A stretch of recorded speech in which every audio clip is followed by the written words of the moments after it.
Hola, soy Scarlett y continuando con los tips de cómo enfrentarnos a un museo, hoy les quiero empezar a contar sobre un libro muy interesante que se llama Menú para visitar museos.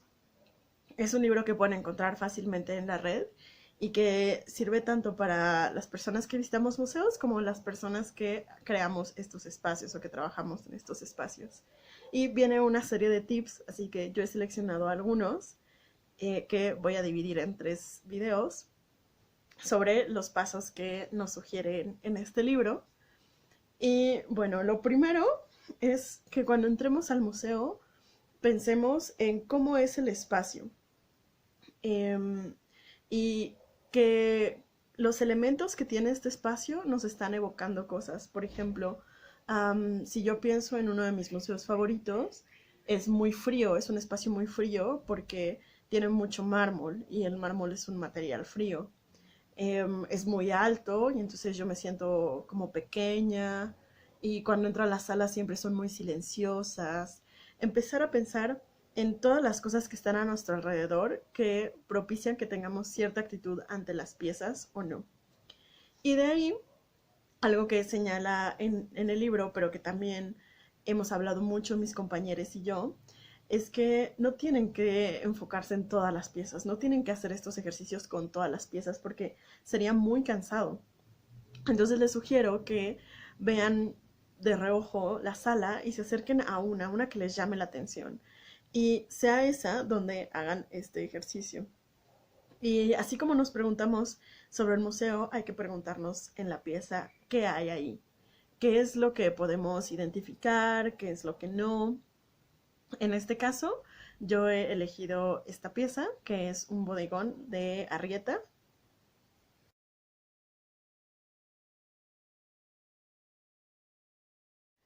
Y en él, pues yo puedo identificar las frutas, ¿no? Está una calabaza grande, las guayabas, está el pan de muerto, hay un candelabro con una vela, hay un frutero que tiene piñas y que tiene una piña y otras frutas.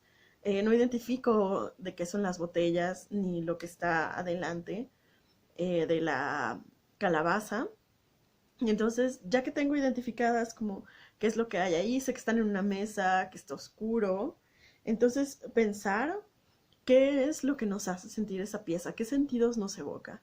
Entonces puedo pensar en la luz de la vela o en el calor de ese fuego, puedo pensar en el sabor de la fruta, en si es dulce, puedo pensar en la mandarina, ¿no? Que eso me lleva, claro, a pensar, este cuadro habla sobre una temporalidad también, porque solo en un momento del año encontramos calabazas, mandarinas y guayabas juntas y deliciosas. Entonces pienso en los sabores, en a qué debe de oler, ¿no? Si el olor de la mandarina es más penetrante que el de la guayaba.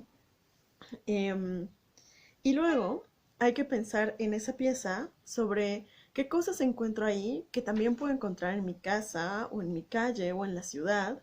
Y digo, claro, ahora no hay mandarinas en mi casa, pero cuando es temporada de mandarinas, pues yo encuentro cáscaras de mandarinas por toda la casa, porque como ahora estudio aquí, me la paso comiendo y saltando de todos los cuartos y siempre dejo cascaritas de mandarina, ¿no? O puedo pensar en que mi papá hace un dulce de calabaza siempre y nos comparte para todos y él utiliza justo esa calabaza grande que hay, aunque a mí me gustan las chiquitas, pero no tiene que ver con el sabor, tiene que ver con que son más bonitas y que a mí me gusta que se vean chiquitas, pero él siempre hace esta calabaza grande y nos da cachos a mí, a mi hermano, y les invita a sus compañeros de trabajo, a sus amigos.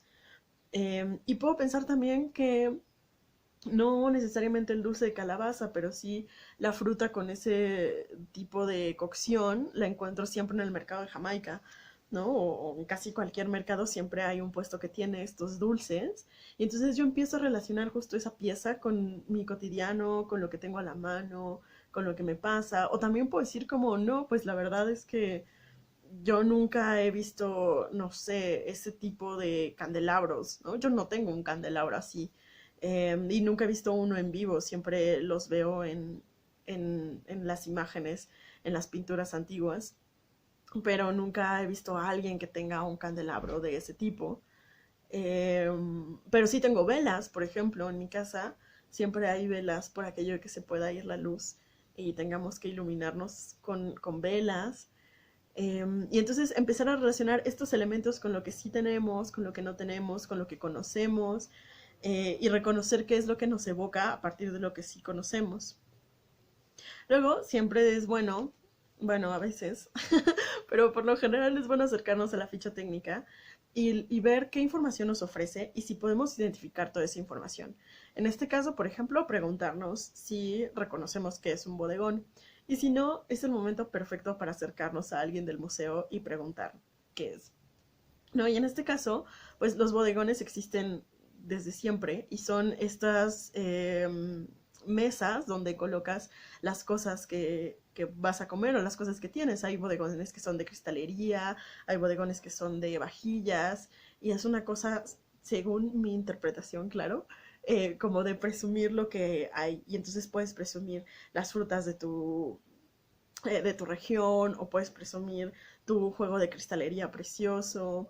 Y también es una forma como de mostrar las texturas, porque claro, estamos pensando del 1800 en el caso de esta obra, y pues hoy en día podemos, no sé, nunca haber visto ciertas cosas en físico, pero yo como ahorita el candelabro, googleo candelabro antiguo y puedo ver mil imágenes de miles de candelabros, pero en ese momento no, entonces a las personas les generaba curiosidad eso y querían mostrar las texturas, ¿no? Arrieta tiene otros bodegones que hay uno muy curioso en el que hay un melón y tiene cortado un cuadrito y el cuadrito está afuera y entonces está mostrando la textura de afuera del melón, pero también lo que hay adentro del melón, ¿no? Y es una forma de decir, mira, esto es lo que aquí hay. Y claro que pensar en un melón cerrado es distinto a pensar en un melón abierto. De hecho, se me está antojando el melón justo de pensar en lo jugoso, en el color, vaya, en el color melón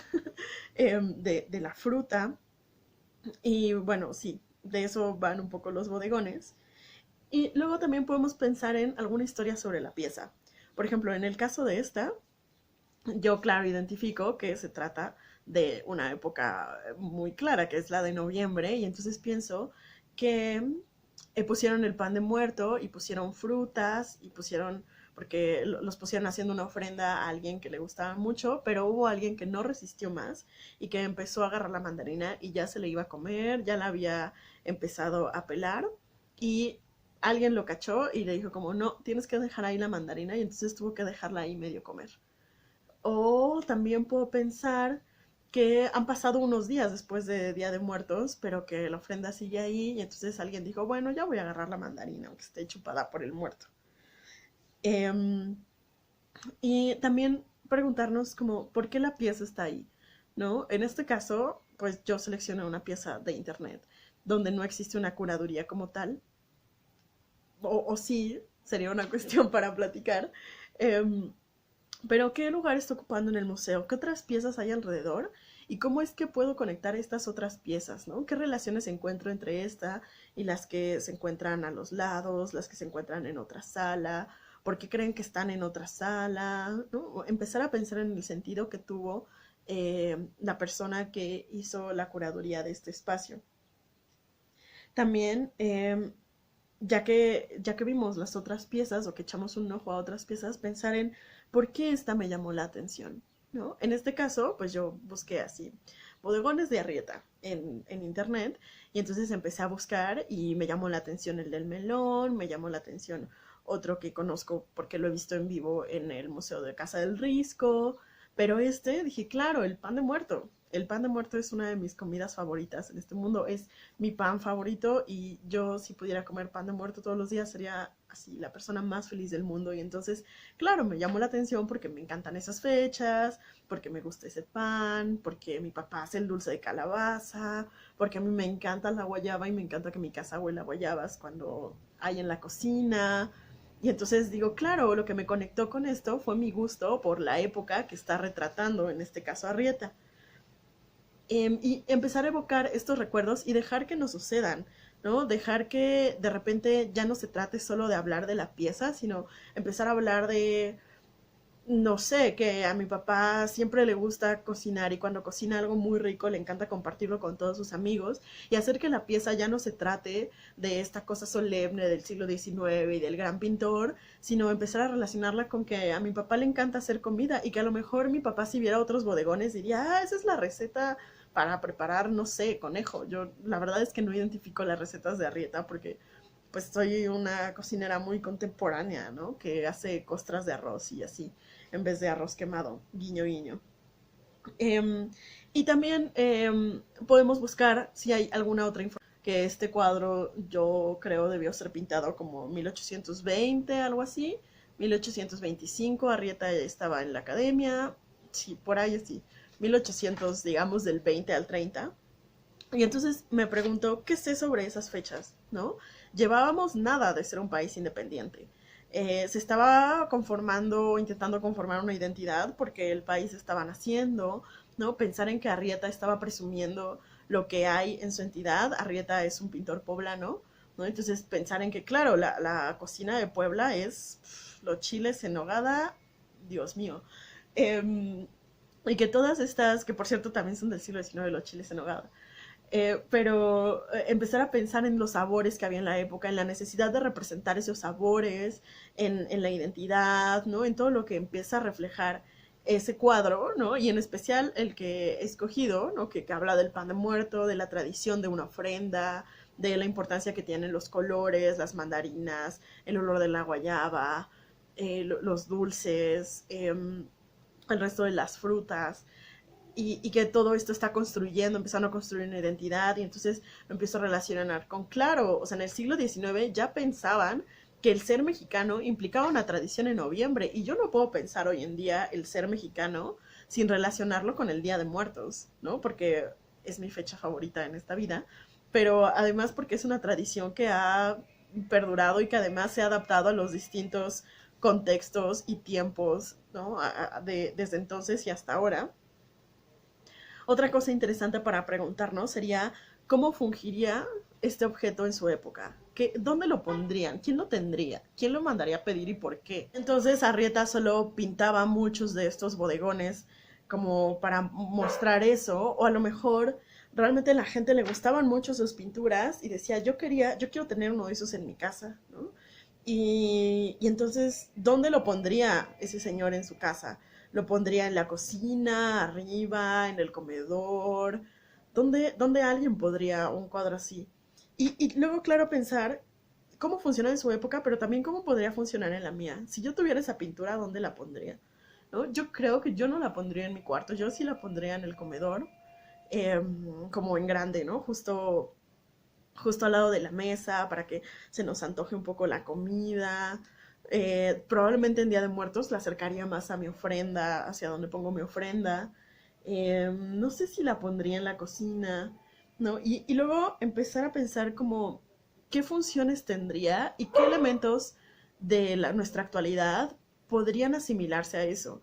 Por ejemplo, los videos que aparecen cuando vas a comer a algunos cafeterías como Torx o Vips o esas cosas que en los videos recuerdo que hace unos años empezaban a poner como videos de jitomates frescos y cebolla y de cómo picaban los chilitos y entonces se te empezaba a antojar y digo, claro, yo pondría un bodegón de Arrieta con las frutas ahí frondosas, jugosas y que se me empezara a antojar en mi comedor y a lo mejor la intención era más o menos la misma o a lo mejor alguien lo estaba utilizando de la misma forma, ¿no? O por ejemplo, en esta intención de Arrieta de decir, hey, esto es lo que estamos comiendo aquí, pienso en todas estas fotos de food porn, ¿no? Que empiezan a subir como, sí, esta es mi gran hamburguesa. Y entonces pensar en esta foto de Instagram donde está la hamburguesa deliciosa con el queso saliéndose y las papitas al lado, también como una suerte de bodegón, ¿no? Como esta persona queriendo decir, sí, esto es lo que puedo comer, esto es lo que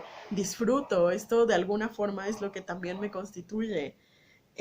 Y empezar a traer estos ejercicios del pasado también a nuestro presente para intentar entender cómo es que funcionaban, porque finalmente pues fueron pintados y consumidos por personas que no eran tan distintas a nosotros, solo de otro tiempo, ¿no? Y pensar también en que las intenciones que tenemos sobre las imágenes, pues en realidad no ha cambiado tanto.